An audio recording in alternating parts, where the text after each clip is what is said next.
Alors, voici à titre d'exemple la résolution d'un exercice qui porte sur une liaison covalente parfaite.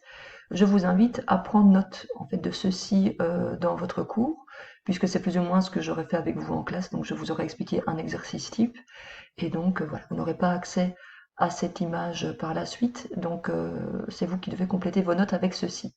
On va prendre l'exemple du méthane, donc le CH4.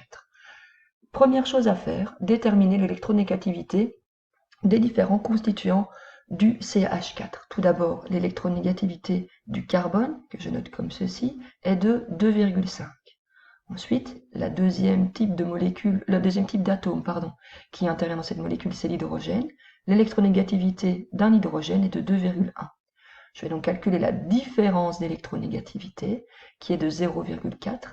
C'est donc bien l'écart qu'il y a entre 2,5 et 2,1. Attention, cette valeur est toujours positive. Je prends la valeur absolue. On arrive à 0,4 qui est inférieur ou égal à 0,4.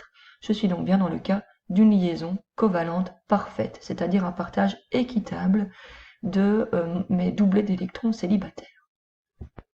Si je représente cette molécule selon Lewis, je vais d'abord faire, comme ici, la situation initiale et ensuite la situation finale lorsque les éléments se sont accrochés entre eux. En ce qui concerne la situation initiale, je fais un peu l'état des lieux. Donc je sais que j'ai un atome de carbone et que j'ai 4 atomes d'hydrogène. Okay, donc le carbone a 4 électrons célibataires sur sa couche externe, j'ai donc représenté par les 4 petits points ici, et chaque hydrogène a un électron célibataire sur sa couche externe, qui est représenté par les petits points ici.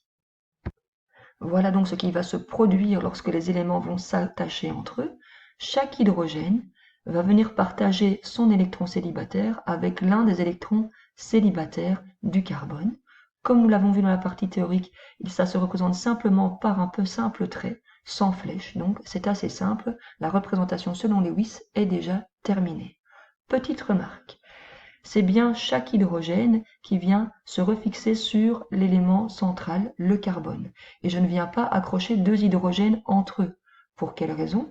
Si je viens par exemple accrocher l'hydrogène ici avec l'hydrogène là, eh bien je n'ai plus de bras de valence disponible pour me raccrocher au carbone central, et donc j'aurai ici deux hydrogènes qui seraient tout seuls. Donc ce n'est pas possible. Donc il y a toujours un atome central qui vient rassembler les différents éléments. Dans ce cas-ci, c'est le carbone.